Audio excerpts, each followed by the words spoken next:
आइए जी, तो market failure के क्वेश्चंस कर लेते हैं डिस्कस। कहानी हमने सारी लिख ली थी, है ना। तो सबसे पहले question number 1, market failure is a situation which occurs when. Market failure जो है क्या है, जब,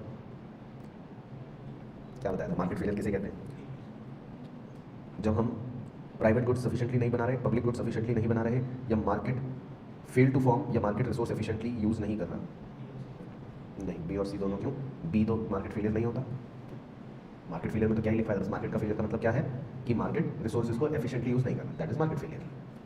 बी तो पब्लिक गुड्स तो कारण में आएगा बाद में। Second, which of the following is an example of market failure. इनमें से कौन मार्केट फेलियर का एग्जांपल है? Prices of goods tend to rise because of shortage, merit goods are not sufficiently produced and supplied, prices fall leading to fall in profits and closure of firm union। हाँ, है ना, क्योंकि हमने पढ़ा था merit goods नहीं बन रहे पूरे, तो ये मार्केट फेलियर है। फिर third, which of the following is an outcome of market power. याद है पहला कॉज था मार्केट पावर, तो उसका कह रहा है आउटकम क्या है, उसका परिणाम क्या है?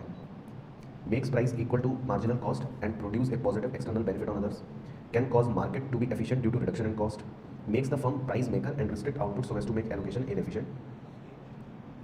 सी, बिल्कुल सही, क्योंकि मार्केट पावर का मतलब है मोनोपोली बन जाती है, और मोनोपोली का मतलब है कि फर्म क्या बन जाएगा? Price maker. Sorry, fourth, market do not exist. Market exist नहीं करती for goods having positive externalities, for pure public goods, for goods which have negative externality and none. Pure public good हमने लिखा है exact, क्योंकि pure public goods का कोई market नहीं होता। उसके बाद fifth, which of the following is the right argument for provision of public good by government. तो कह रहे हैं इनमें से क्या सही है पब्लिक गुड्स के रिलेशन में? Government have huge resources at their disposal, ये तो गलत है। Public goods will never cause any type of externality, ये भी गलत है। Markets are unlikely to produce sufficient quantity of public goods, ये बात तो सही है, क्योंकि मार्केट्स में हमने पढ़ा था कि मार्केट जो होता है वो कभी भी पब्लिक गुड्स को ज़्यादा नहीं बनाना चाहता, तो इसीलिए markets are unlikely to produce sufficient quantity of public goods, क्योंकि मार्केट को पता है ना कि इसको बनाने में फायदा नहीं होता, तो इसीलिए मार्केट कभी भी पब्लिक गुड्स को ज़्यादा नहीं बनाता। बाकी डी भी अगर आप पढ़ोगे तो वो भी वैसे भी गलत ही होगा, देखो लिखा है provision of public goods are very profitable for government, है ना, गलत ही। उसके बाद six, adequate amount of pure public good will not be provided by private market because of, reason पूछ रहा है, कह रहा है प्योर पब्लिक गुड जो है वो प्रोवाइड नहीं हो पाता प्राइवेट मार्केट में। प्योर पब्लिक गुड क्यों नहीं हो पाता, क्या थी एक समस्या?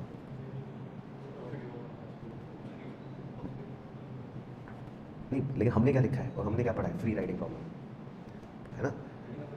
वही कि जैसे पार्क है, तो अब पार्क में मान लो झूला लगा हुआ है, तो बताइए ना समस्या कि भाई अब उसमें ये फ्री राइडिंग प्रॉब्लम बहुत होती है। प्योर पब्लिक गुड्स में फ्री राइडर प्रॉब्लम भी बहुत होती है। नहीं, लेकिन उसके लिए तो हमने पढ़ा था कि उसके लिए तो सरकार डोनेशन दे सकती है, टिकट प्राइस भी लगा सकती है, होता तो कम है प्रॉफिट, लेकिन क्या पता ज़्यादा हो। लेकिन पब्लिक गुड्स जो होते हैं, प्योर पब्लिक गुड्स, उनकी संख्या ज़्यादा क्यों नहीं होती है? प्राइवेट मार्केट उनको क्यों नहीं बनाते? क्योंकि उन्हें पता है कि इसमें फ्री राइडिंग प्रॉब्लम आएगी। जैसे आप कोई भी पब्लिक गुड बनाओगे तो सब लोग उसका मिसयूज़ करेंगे, सब लोग फ्री में इस्तेमाल करेंगे, और धीरे धीरे फिर मतलब सबको पूरा मिल ही नहीं पाएगा। तो फ्री राइडर प्रॉब्लम सबसे बड़ी प्रॉब्लम रहती है पब्लिक गुड्स में। फिर देखो सेवंथ में पूछ रहा है कि फ्री राइडर प्रॉब्लम अराइज क्यों होती है, बताओ, ध्यान से पढ़ना सारे ऑप्शन की, हर कीवर्ड आपको मैंने नोट्स में लिखवा रखा है वैसे। तो free rider problem arise because of, ये तो नहीं है, marginal benefit can not be calculated due to externalities present, good or service is non excludable, ये general poverty and unemployment of people, नहीं ये तो नहीं लिखवाया, ये भी नहीं लिखवाया। जो लिखवाया है वो सोच रहे हैं आपको कीवर्ड लिखवाया था, पब्लिक गुड क्या होते हैं? नॉन एक्सक्लूडेबल, और यही फ्री राइडर सर प्रॉब्लम को अराइज देते हैं। नॉन एक्सक्लूडेबल क्या सिखाया था कि भाई मान लो मैं फ़ोन खरीदने गया, मैंने बताया था एग्जांपल कि मान लो 5 फ़ोन है मार्केट में, मैंने एक खरीद लिया, तो आपके लिए कितने बचे सर? 4। या मैंने 2 खरीद लिया, तो आपके लिए कितने बचे सर? 3। लेकिन जो पब्लिक गुड्स होते हैं वो नॉन एक्सक्लूडेबल होते हैं, उसमें मैं किसी को हटा नहीं सकता। भाई झूला है, मैं झूला झूल के चला गया 2 घंटे, उसके बाद आप आए तो आप भी पूरा झूल सकते हो, तो इसमें कोई भी आदमी किसी को एक्सक्लूड नहीं कर सकता, और जब किसी को एक्सक्लूड नहीं कर सकता कोई भी आदमी, तो इसी से फ्री राइडर प्रॉब्लम आती है। फिर आप भी झूला झूलोगे फ्री में, आप भी झूलोगे, सभी फिर झूले झूल लेंगे फ्री में। तो ये था नॉन एक्सक्लूडेबल, है ना, तो कीवर्ड लिखा था। चलो 8th, A chemical factory has full information regarding the risk of product but continues to sell. This is a possible because of, ये तो बताओ क्या था? नहीं, अच्छा, इन्फॉर्मेशन वाली क्या थी वो? जानकारी की कमी, asymmetric information.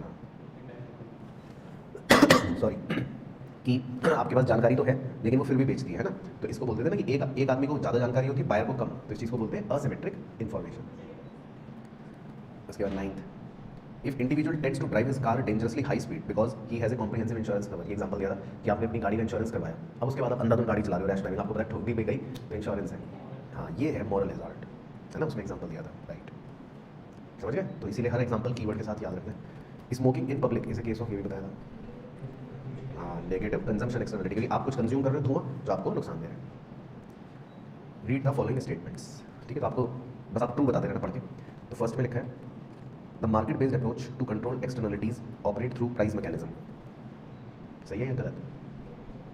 Market based approach कह रहा है कि मार्केट बेस्ड अप्रोच में हम प्राइस मैकेनिज्म को यूज करते हैं, ये सही कह रहा है। Second, when externalities are present welfare loss would be eliminated, कह रहा है अगर एक्सटर्नलिटीज प्रेजेंट होंगी तो जो नुकसान हो रहा है वेलफेयर का उसको हम एलिमिनेट कर सकते हैं, या एलिमिनेट कर देंगे नहीं, क्योंकि एक्सटर्नलिटीज पॉजिटिव भी हो सकती है और नेगेटिव भी हो सकती है ना, तो ऐसा नहीं कि उससे वेलफेयर लॉस हम हटा सकते हैं, गलत बात। और थर्ड में कह रहा है कि the key is to internalizing an externality is to ensure that those who created the externalities include them while making decision, कह रहा है कि एक्सटर्नलिटीज को भी कंसिडर करना चाहिए जब हम डिसीजंस लेते हैं तो, ठीक है, मतलब सरल भाषा में। तो क्या ऑप्शन बन गया? 1 and 3 आर करेक्ट, ठीक है। उसके बाद 12th, which of the following statement is false, पूछ रहा है कि इनमें से क्या गलत है, तो आपको गलत बताना है, ठीक है, सही नहीं बताना, गलत वाला बताना है। Tradable permits provide incentive to innovate and reduce negative externality, ये तो सही है।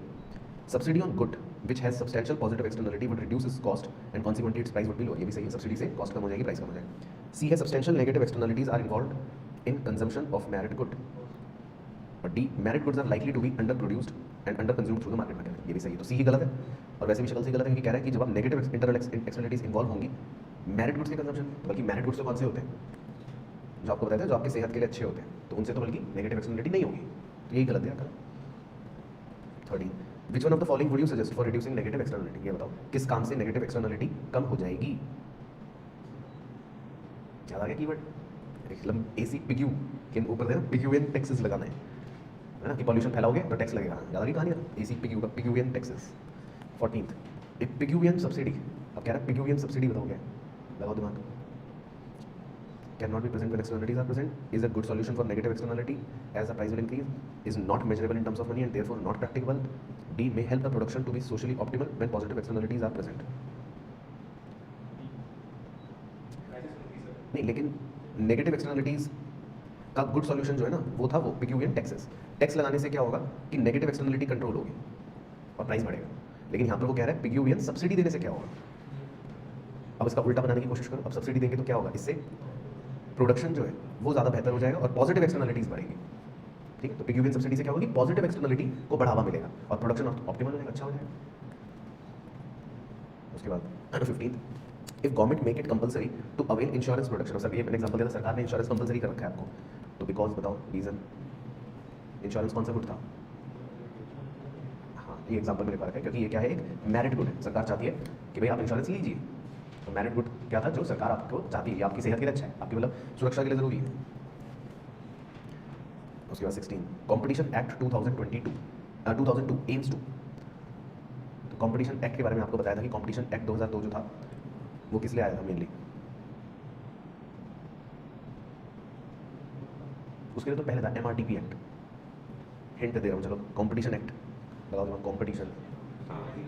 कॉम्पिटिशन वो पकड़ लिया ना उसने कीवर्ड है, कॉम्पिटिशन एक्ट का नाम ही कॉम्पिटिशन एक्ट इसलिए है कि कॉम्पिटिशन कैसा रहना चाहिए, सस्टेनेबल मतलब हेल्दी रहना चाहिए, तो to promote and sustain competition in market, इसीलिए इस एक्ट का भी नाम क्या है, कॉम्पिटिशन एक्ट। उसके बाद sorry, rules regarding product labelling, ये आपको लेबलिंग एक पॉइंट में समझाया था कि आज आप प्रोडक्ट खरीदते हो तो उसमें लेबलिंग रहती है, तो क्या करता है ये, तो सही बिल्कुल एप्ट बताओ ऑप्शन, हाँ, तो इससे मार्केट फेलियर की इन्फॉर्मेशन फेलियर वाली प्रॉब्लम सॉल्व हो जाएगी, राइट। उसके बाद 18, आइडेंटिफाई द इनकरेक्ट स्टेटमेंट, तो आपको गलत बताना है कि भाई इनमें गलत क्या है। MSP for agricultural goods is a market intervention method to guarantee steady and assured income to the farmer, ये तो सही है। Externalities is internalized if the ones that generated externality incorporate them into their private cost benefit analysis, ये भी सही है, ऊपर आया था। The production and consumption of demerit good are likely to be less than optimal under free markets, free market मतलब capitalist economy में कह रहा है डीमेरिट गुड्स की कंजम्पशन कम होगी, ये गलत है, क्योंकि कैपिटलिस्ट इकोनॉमी में या फ्री मार्केट इकोनॉमी में तो अल्कोहल जैसे प्रोडक्ट्स की प्रोडक्शन और कंजम्पशन ज़्यादा होगी, तो इसने यही बात गलत दे रखी है। उसके बाद 19, चलो याद बताओ, the incentive to let other people pay for a good or service the benefit of which enjoyed by an individual.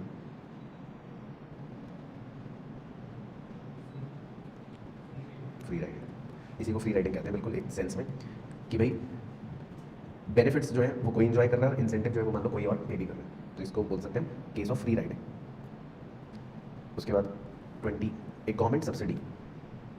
Government subsidy कह रहा है उसके बारे में, is a market based policy तो है, involves the government paying part of the cost of firm in order to promote production of goods having positive externality तो है, is generally provided for merit goods. All ये पूरा complete sentence ही बना लेगा।